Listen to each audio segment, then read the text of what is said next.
Hello, folks. It's Ted. So today's topic is financial planning for independent software developers. So my experience is as a professional software developer who has launched his own products. Over the years, I've learned a number of different things. I got my start pretty small, actually, as you're about to learn. And throughout the course of a little over a decade, I've managed to build some amount of wealth that allows me to pursue my own projects. Now, I don't have complete financial freedom, although I'm very much working towards that particular goal. What I mean by financial freedom is basically being at a point where the income that comes in from your the income that comes in from your projects and from other investments pays for your lifestyle completely. So you have no concern of ever having to go back into the workforce due to a loss of income or something like that. So I'm working towards that goal. And I wanted to talk about it because I think it's very relevant for people who are trying to start their own game studio or trying to run their own independent software business. Maybe this might be good for people who they've worked a software job for a while and they might feel like a little bit stuck in their career. They might feel a little bit disenfranchised with the state of affairs and they want to take a risk and go do their own thing. So I'm going to talk about how to do that.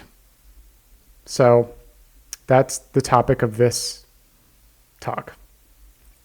So you might ask, why is money important? Why build wealth? Why can't the government just pay for everything? Why don't we have UBI? There's all these structural problems with our society, et cetera, that prevent you from pursuing your creative thing. I'm going to not answer any of those questions because my entire shtick / philosophy with respect to that is to work within the parameters of the existing system. And I am showing you what works with the system which we have. So right now, at least if you're in the United States, we have this thing called free market capitalism. It's kind of how we roll here. That's what we do. Basically, businesses compete with one another and the government regulates some aspects of it and then it doesn't regulate other aspects of it. But everyone is essentially a free agent and every business is essentially a free agent. They hire and fire people at will and you can find yourself in very profitable and unprofitable situations. And the government really is not here to take care of you. That's basically the situation we're in. You can feel free to judge that or not. That's not actually the point of this talk. The point of this talk is to tell you how to succeed within a system that's like that. So that's what we're going to do. So the core problem is you want to work on your projects. And it turns out that time actually is not free. It's kind of a wild concept, but you have to support this biological creature that you are with food, nutrients, sleep, other kinds of creature comforts, in order to then have the mental space to work on your projects. So you have to pay for that somehow. Okay. So that's one reason why you might want to build wealth. It's actually essential to you even having time to work on your projects, as it were. You also need money to invest in better production values once your product finds an audience. So let's say that I am working on my game, and as I have done, as I've shown you the various game prototypes that I've made, I have something that's got great gameplay, but I'm not really an artist. Okay, so I'm leveraging my skill as a programmer, as someone who can really create a working prototype, a whole concept. I'm leveraging my game designer and programmer skills, but I lack in the art skills. So I have some options there.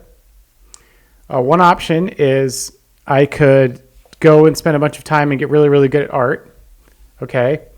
But that kind of has a problem because that's building out an entirely different skill set that I'm not that good at. It will take a long time, probably much longer than if I were to just somehow find some capital, some cash, money, and pay an artist who is really good to work with me. So it turns out that the official terminology, say if we were going back to like Adam Smith and some of the founding documents describing the capitalism system that we currently operate in, calls that a comparative advantage. I have a comparative advantage trading my software skills, high value skills for money, and then I can then take that money and go and give it to somebody who has a comparative advantage with artwork. And we can come into this mutually beneficial collaboration where we build a business together. Okay. So you're going to want to store up some capital that you can invest in better production values once you've made a product that has started to find an audience. Because if you do that, then when you do launch, it's going to be a much bigger launch. You're going to make a lot more money. So that's a reason why you might want to care about money.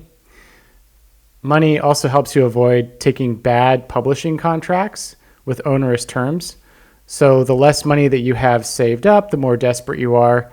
Some of these publishers can smell desperation, and they find individuals who are struggling, and they offer them bad deals where they get all the IP. Essentially, when you have situations where people are getting a lot of bad deals, it's usually because they started off from a weak bargaining position. So you don't want to do that. You want to start off from a strong bargaining position, something where you have a great deal of value, and then you allow them to come to you with good terms. So you want to get better terms in your deals. And that's why you might care about having some money saved up or some capital somewhere, right? If you own all of the intellectual property from the work that you make, then you get 100% of the profits. You're not sharing, those profits with a publisher. Now, I'm not saying all publishers are bad, just I'm saying when you do get a publisher, you should get a good deal. And the way that you get a good deal is by not being weak. You get a good deal by being strong. So, something to consider. I would also say that at some point in your life, you will have to retire. It happens, usually around 65 or so. So you should get into the habit of putting money into retirement accounts. You have a number of different retirement accounts which are relevant to the discussion. There is the Roth IRA, the HSA, etc. These are essentially accounts that you shouldn't touch because you get a bunch of tax advantages by not touching those accounts. And you can use that money when you're basically too old and frail to really do serious work. Okay. So those are some reasons why you might want to care about money. There are many other reasons why you might want to care about money, but those, I was thinking about it, they boil down to the major ones. Okay. So why am I qualified to talk about this? I think I'm kind of qualified. I'm not actually a financial planner, although there are a number of financial planner people in my family. My partner's dad actually is a financial planner. My mom is an accountant. Well, she did work in accounting, but she's also very savvy with taxes. And so I learned a lot from her. I actually owe a great deal of things to my mother. She taught me the importance of not getting taxed. So I can talk about that. But let me tell you that when I first started out in the software world, I didn't even start in software, actually. So I started out as a freelance writer. And I was also a snowboard bum in my 20s. And I picked up a bunch of different freelance writing gigs online. None of it paid that much at all. I think on any given year, I was really only able to cobble together about $25,000. The good thing is I didn't really work that much. So my schedule was it was very open. I was able to spend a great deal of the days going out and snowboarding. Then I'd come home and I'd do a freelance writing gig here or there, make a bit of money, and basically keep myself afloat while I snowboard. But it was really never that much money, and I was always kind of struggling to keep things going. There are certain emergency expenses that I would not have been able to cover. I had software development education, but I didn't really have the skills. I had never actually shipped any software products, so I couldn't easily go to a potential employer and show them what I worked on and get opinions or anything like that. So I wasn't really able to get software jobs, even though I had the education. So I had to learn how to do that. So what did I do? Well, while I was in the freelance writing phase, I thought up my first idea for an app. And I had actually saved up a few $1,000s so that I could take 1 month off of doing any of these big freelance writing contracts. And so I took a month off, and I spent that month making my first iPhone app, which was this. Actually, I have it on my phone right here. I'll be able to play with it. It's an app called Skate Dice. Hopefully you can see it. But I shake my phone, and it comes up with a random trick to try. And that was my very first product, and I made this a long time ago in 2011, before I ever had any real software job. And this thing did not do good numbers at all, really. But here's what it did for me. It turned me on to the idea of having products of mine that I just kind of maintain that make money for me. And so over the years, it would maybe only make like $1,000 or $2, but I didn't really have to do that much work to maintain it. And it became this kind of source of income of mine, right?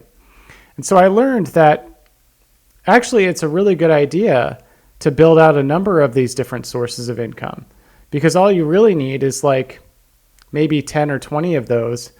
And now you've got a very steady income stream. You've got a very steady something to keep you afloat. So I kept thinking of more and more of these kinds of things. And that's eventually what landed me in games, because I'm actually very excited about games. I'm actually very interested in making games. I love to play games. And so I thought if I'm going to make a product, I should make something that I am personally invested in, that I'm interested in, that is perhaps bigger in scope, perhaps something that I can launch on more platforms. And so for me, I think it was a pretty natural thing to go from making those iPhone apps to my first game, and my first game on multiple platforms. Because one of the problems with the iPhone app thing I learned is it can be very limiting.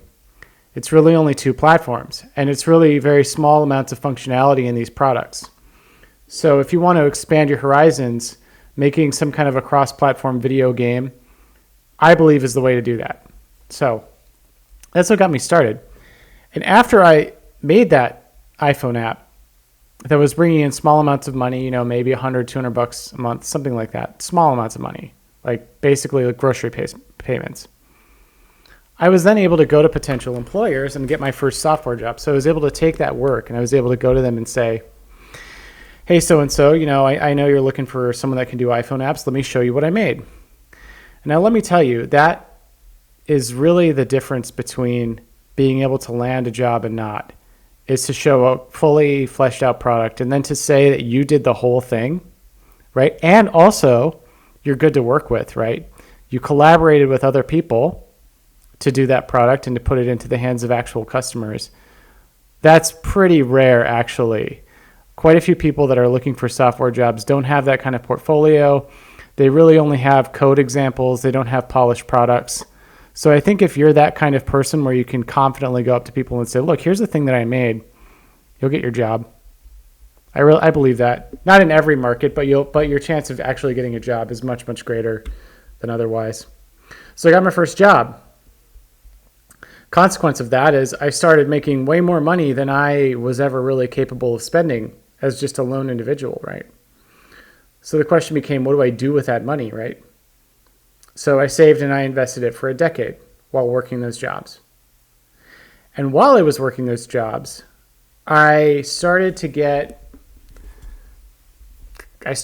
good at it, is the positive way of putting it. I started to get so good at it and so used to it that I started to question some of the assumptions around the edges, right? So we were making iPhone apps using Objective-C and UIKit. I started asking questions about what is happening underneath the hood there. And that naturally led me to something like Handmade Hero, which naturally led me to learning all this stuff that I do now, which is low-level game development, making games from scratch. I learned a lot of those skills while working a full-time job. So I'd work my job, and then in my spare time, I would go and prototype my games. I'd watch Handmade Hero, I'd tinker, and I'd come up with something. So my very first game, Moose Solutions, which launched a few months ago, you must understand that I had all of the gameplay, nearly all of the gameplay, built out by the time I quit my job and decided to pursue it seriously. So I had something with 50 levels that I could polish, and then I could finish and turn into a product. And so by the time I quit that job, I actually had something in hand. I had something where I could finish it and launch it, which is very different from, say, somebody that's just still kind of playing around. Okay. So now we're here, and now I've got a number of different income sources, and I'm working on my next game, and I'm just keeping the momentum going because for me it's very interesting, and I'm loving what I'm doing, and I'm making all these new friends, and I can't really think of anything else that I'm more excited about than making these games. So that's what I'm doing for now. So some questions might arise after you hear this story. You might ask, well, why didn't you get started with this earlier? Why were you so weak, Ted? Why did you spend so much time working these jobs instead of just going and launching more of your games earlier? You might ask that. You might ask, well, why didn't you work part-time? So maybe what you do if you really want to make your games is you work a job for half of the week. Maybe you get a 10 or 20 hour job and you work that. And then you, hang on. And then you take the remaining 10 or 20 hours and you put that into your game. That's a possible thing. Or why didn't you go freelance? Why didn't you work like maybe a few months and then take whatever money you get from that and then go and spend another few months on your own projects? All good questions. Well, here's why. Okay. First of all, I would say that my freelance writing experience greatly informed many of the other decisions that I ended up making later on, because it taught me that, sorry, just making sure we have audio. It taught me that it's really hard to cobble together a freelance income. That's what I learned. It's kind of like, imagine you're going hunting, and instead of just shooting a deer and taking it home, you have to go and try and kill 20 birds or kill a bunch of squirrels. The guy that's shooting the deer, he's coming home with a good amount of meal, and then he's not going to have to spend the next few days hunting, right? He's got that. The person that's going after the squirrels is just perpetually in a really crappy cycle of going after small prey, hunting and hunting and hunting and hunting and looking under every rock. They starve to death. So I learned from freelancing that it's much better to go after the big prey. So that's why I didn't really want to do that in software. And it's why most of my experience software and freelancing and attempting to go part-time never really panned out, because the truth is that all of the good work is packaged up in full-time jobs that ask 40 hours a week out of you. And that's just true. You can try and find other situations. You can try and, there are some folks who somehow find a way to do value-based proposals and to somehow, charge for a single large deliverable as a freelancer. I never really found a way to make that work. To me, it always was just easier to work a full-time job for a period of time. And so that's what I did. So you might have different experience, but I just found that part-time and freelance never really worked out for me. The good thing about being a freelancer early on was that it gave me a very healthy skepticism about employers, because I had all this experience freelancing of seeing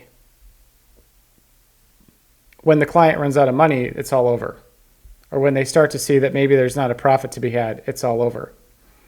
And so I had a number of different, or just the project ends. They don't need you anymore, right? There's a lot of projects where I just did it and it was over and that's that, right? I had seen that so many times that I was never under the illusion that any particular software project was ever going to last that long. And that actually became very good, because when I had money coming in, I never felt like I could just freely spend that. I was always under the impression that at some point it's all going to end and I'm going to have to live off the money that I saved. So it's not time to go buy a new car. It's not time to upgrade the computer. It's never time to do that, because none of these jobs are actually ever really all that stable, right? In the United States, we live in an at-will employment kind of a situation where companies get rid of you any moment. And all I really need to do is point at the recent tech layoffs to kind of illustrate that point. So I was never under that illusion. I started my career being completely aware of that very likely possibility. So that was a good thing about the freelancing experience. So given that most of you, if you're rational, will have to work a full-time software job, whether you like it or not, agree with it or not, table that. A consequence of that is what I call the minimum ante problem, which is to say that any amount of work that you do has this sort of minimum ante in terms of the amount of hours that you're going to have to put into it to get a reasonable return. So you're probably going to have to work a full-time job. You're probably going to have to put in 40 hours a week. And that means that it really is no way to perfectly tune the working hours to the money that you actually need, so that you could say in a given year, I actually only need $60,000 a year, but the job pays $120,000 a year. I can't go to my boss and say, hey, so-and-so, actually, I only need $60,000 a year. So could I work half the hours, right? And then spend the other, maybe I'll work Monday and Tuesday, and then, Wednesday, Thursday, Friday, I'm going to do my own projects. I never really found anybody that in the full-time kind of big contract world who would have taken that arrangement, right? So what that means is you're going to work that 40-hour week and you're going to get a surplus of cash. And I call this the minimum ante problem, because if you're looking at it this way, the thing is, what do you do with the cash, right? That's the question that I'm answering with this talk. That's what the whole personal finance discussion is about. What do you do with the surplus of cash that you generate by working a job? Because you're going to probably have to work a full-time job if you're doing any real kind of software work that makes any money. So here's what I did with all that extra money. I put it into index funds, starting with my Roth IRA first, because there's limits in terms of how much money you can put into that. And then I put, if you have an HSA, you can also fund that. That's a great other thing for health expenses. Some health insurance policies don't have HSA, so that's up to you. Then if you work as a self-employed contractor, which I did, You can also put your money into a SEP IRA. So it's about 20% of a specific line item on the tax return. So I put every given year that I was making money this way, I put money into the SEP IRA as much as I was allowed to.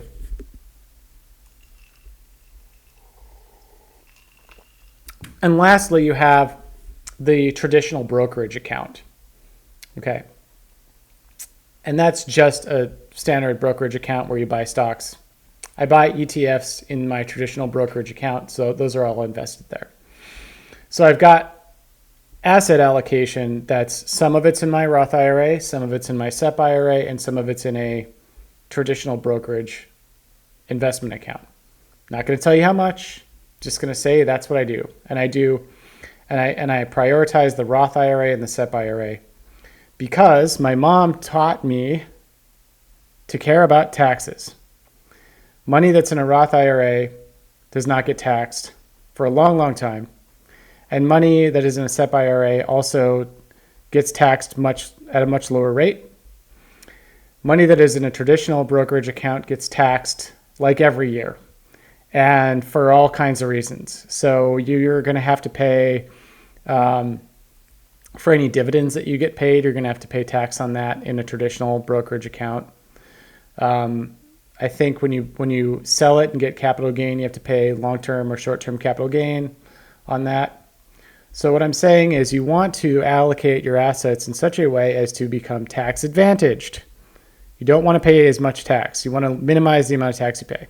So that's the major reason why you have these different accounts. Talk to an investment professional, they'll tell you all this stuff. So you also want to keep some kind of cash cushion, maybe around $10,000 to $20,000, just cash, as a rainy day fund, because stuff does happen. Last year, I had a heart procedure, and that actually took a great deal of my rainy day fund. So you might not think that things will happen, but things do happen, and you need to be ready for it. So, all right. So here is a thing that I hear a lot, and I want to address it because I think it's actually very important, because there's a kernel of truth to it. So, and you hear it from people that have succeeded in making their own games and in making their own game studios and making money from it. And so you should listen to them, right? Well, I think you should, but I think that there's perhaps more nuance to it than previously discussed. So the thing is, but people say index funds are bad and I should invest in my own business. So what's up with that? Well, I would say they're right about that. Index funds do not really give you as good of a return on your capital as you could get with a more focused strategy in your own business. That's true. However, reality comes into play here because there isn't some magic switch that you can throw immediately to turn your excess cash into a business that can generate a better return than the S&P 500. It takes a long time to build a successful business, and much of that time will be spent alone in some kind of creative phase. So the example I would like to give is Jonathan Blow making Braid. So for that game, he ended up hiring an artist and paying him, as I understand, a few $100,000 to do the game's art. So you're thinking, okay, well, he invested in his own business. Yes, that's true, but he wouldn't have done that right away. So there was a period of time where he was prototyping all of the gameplay, figuring out what the gameplay is going to be, making a playable prototype for that thing. And during that period of time, his only expense would have been to himself, right? To pay for his time to work on the game. It wasn't until he had the fully playable prototype that he was then able to allocate the couple $100,000 to this artist to polish it up and make the art great, right?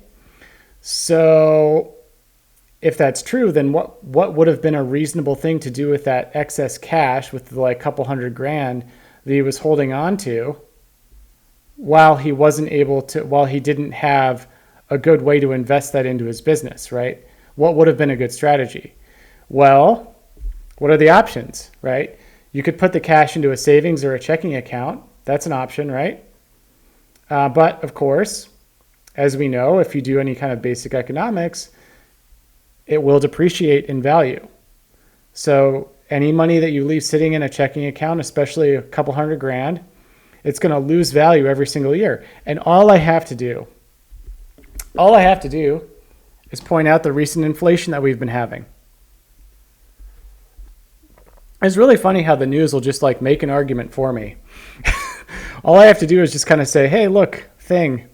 So if you leave your money in a checking account or a savings account, it depreciates. They have these so-called high yield savings account, but it's basically bullshit because like that's only 5% growth. It's not the average 7% that you would get in the stock market or S&P 500.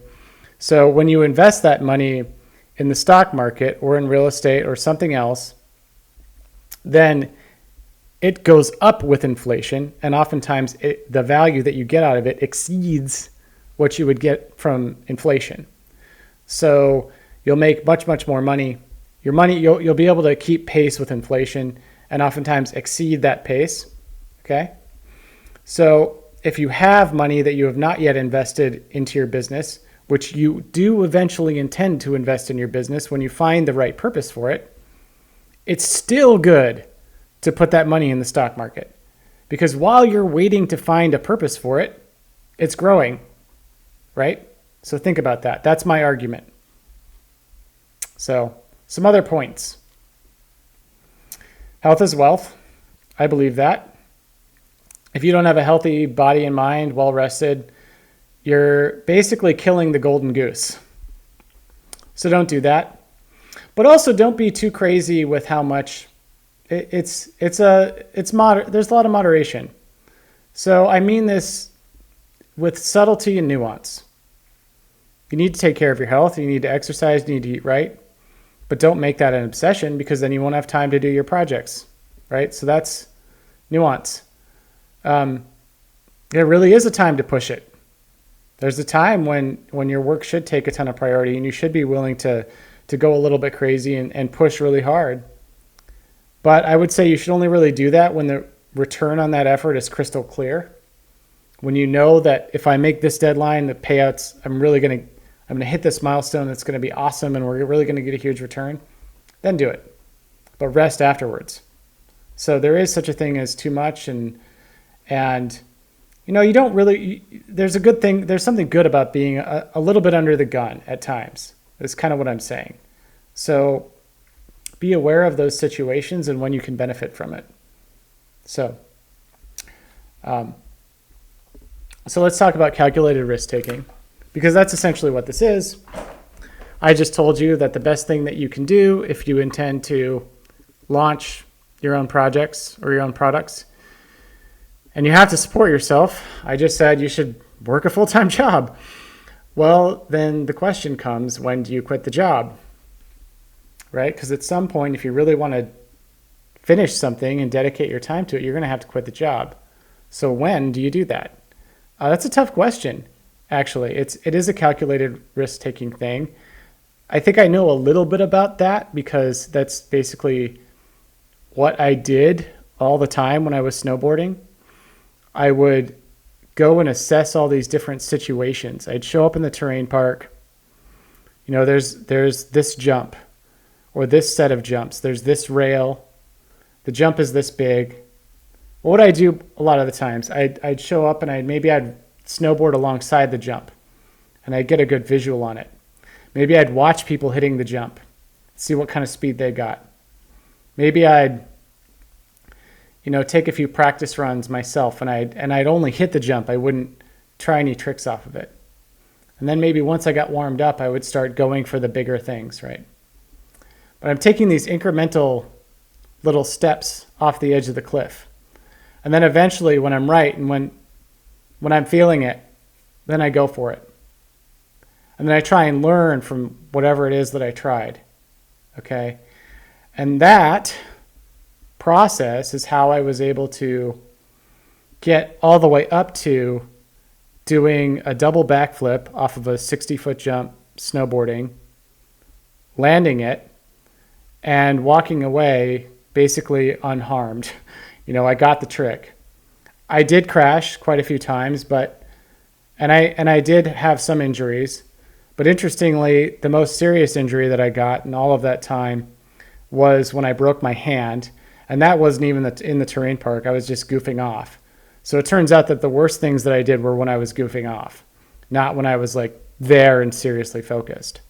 But I did have a few concussions. I probably have a few screws loose because of that.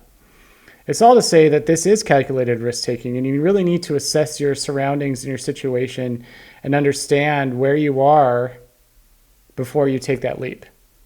And you can be wrong.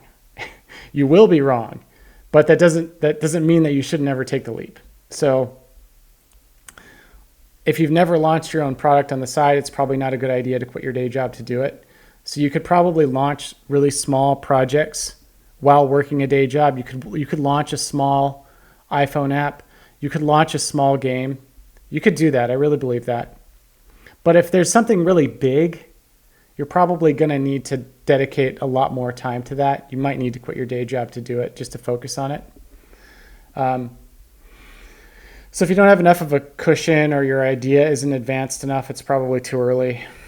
But I also want to say, you don't want to live a life of regret. And so there can come a feeling, especially if you've been doing the same kind of job year after year after year, as I was. Eventually you do that for 5 years, and eventually you get to a point where you're like, I know exactly what the next 10 years of my life is going to look like. I'm so deeply bored. I don't care what I'm doing. I just want to do anything that's different. If you're there, I mean, it might just be a time to just do something else for your own sanity, just so that you don't feel like your life was wasted. So I can't tell you when, or, I don't have a clear answer to any of these things, but because some of it is based on your emotions and how you feel and your situation. So I'm just kind of trying to communicate how I felt and why I made my decision. But I don't think that you shouldn't have any kind of fallback plan.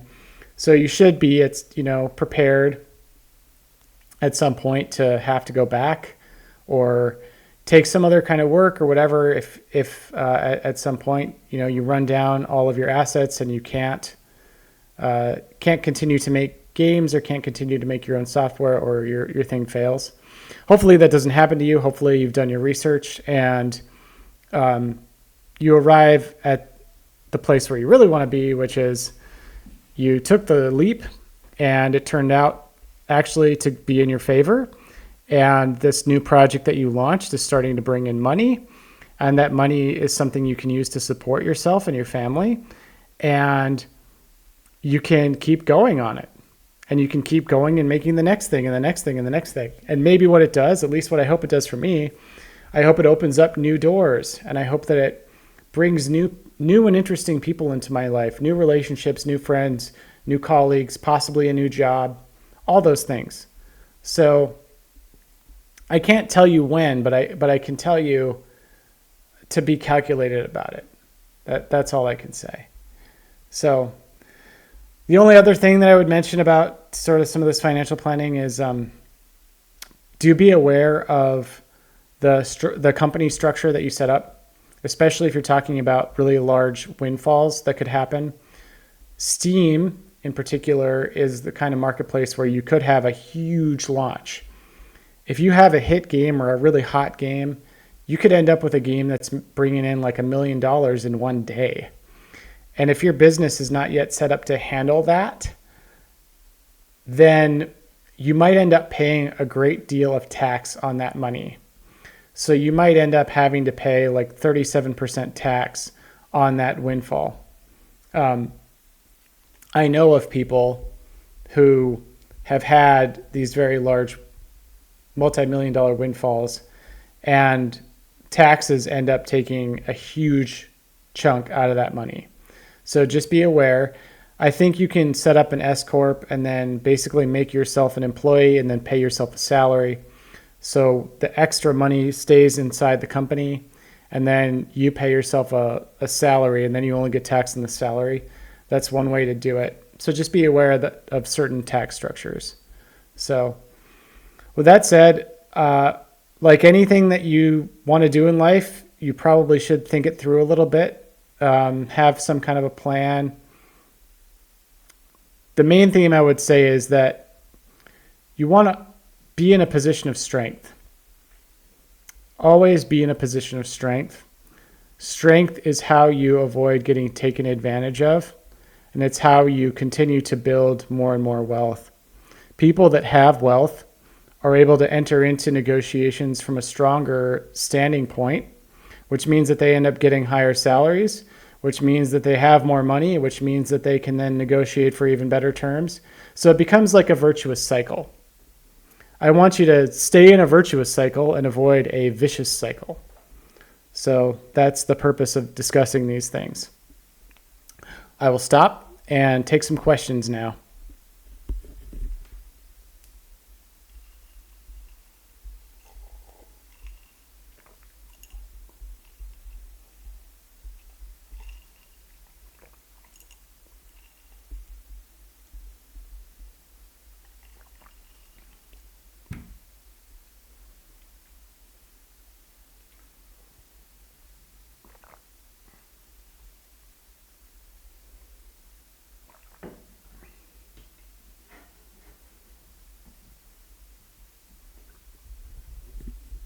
All right.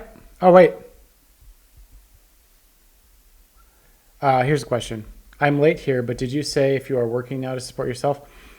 Presently, I am not working a job to support myself. So I am basically living off of old investments that I made like 10 years ago. So I made a bunch of investments in the stock market. Those investments over the last 10 years or so have appreciated. And at any moment that I need cash to continue to, exist for development of the next game or whatever, I will sell off some amount of those assets. I also receive dividends from that traditional brokerage account, and that'll come into my bank account. So I'm living off a variety of different income sources right now. I'm living off of dividends from those investments, occasionally selling an appreciated asset, and then also money that I get from my games. So I do get some some payments for my own games and products every month. That lands in my business checking account, and then it's not a lot of money, but it's a small amount of money that can pay for things like groceries or health insurance or whatever. So I live off of a variety of different things right now.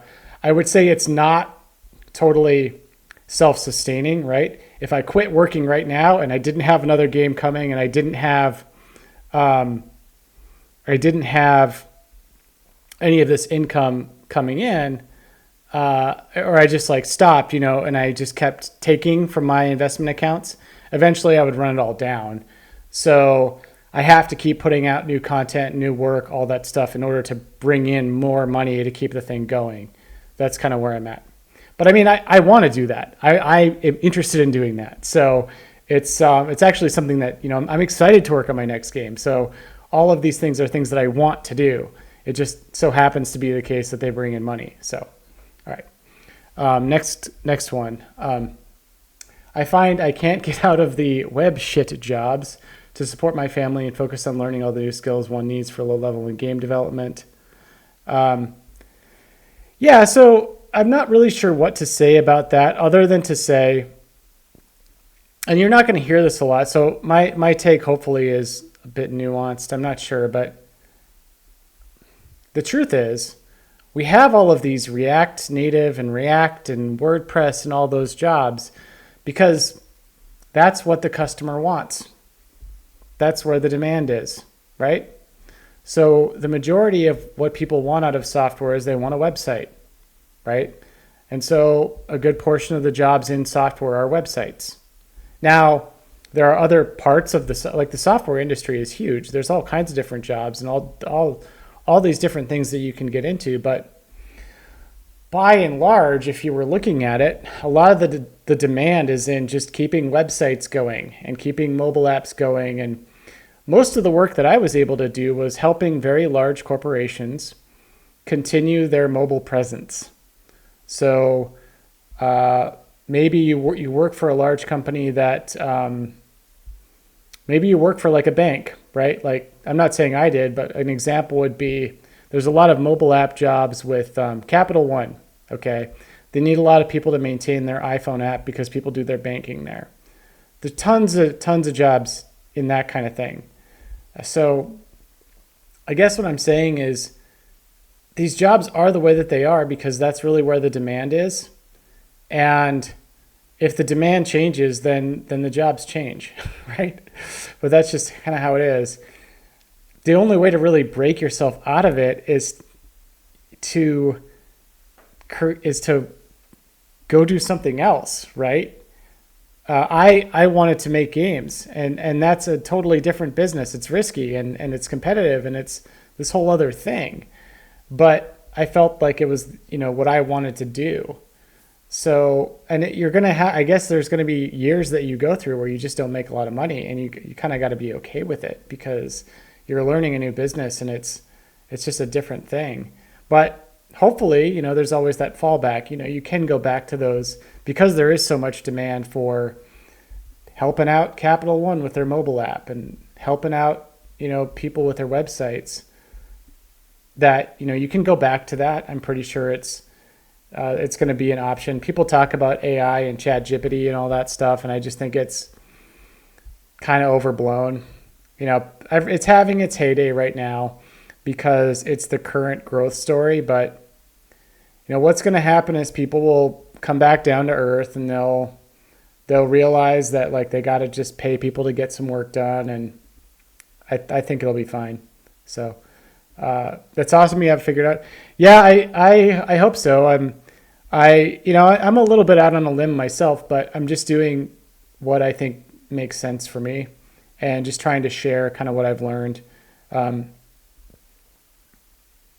Yeah, exactly. I think a big thing is kids. Kids can definitely make the monthly expenses really, really go up there. And I actually don't have kids, so I'm not really sure what to say other than I hope that the things that I've said are kind of neutral or agnostic regarding kids. Because the thing is, kids are very precious, but they are also just one other line item on the expenses. And the whole point is so that your investment income is much, much greater than your expenses, right? And there are examples of independent game developers who have children, right? One that I can think of is, what's his name? The guy that did Gene Forge, Jeff something or other. He's like the oldest game developer. He's been doing it since the 90s, but he basically supported a family on independent games.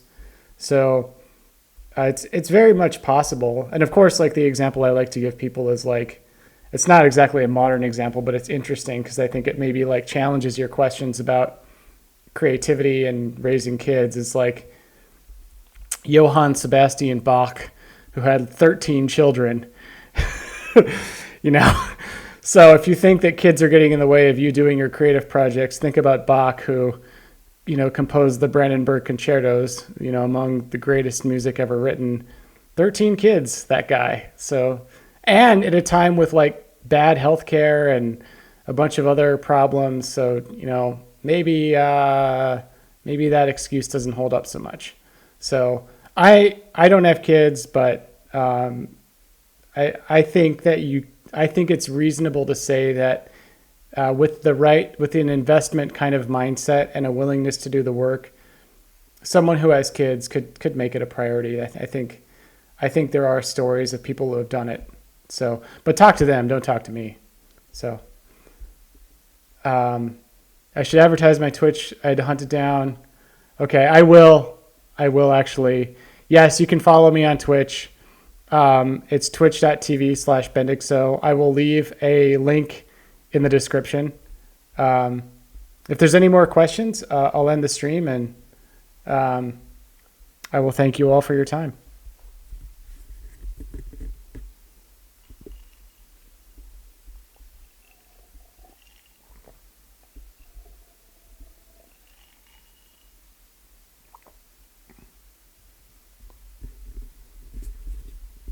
All right, I'll see you next time.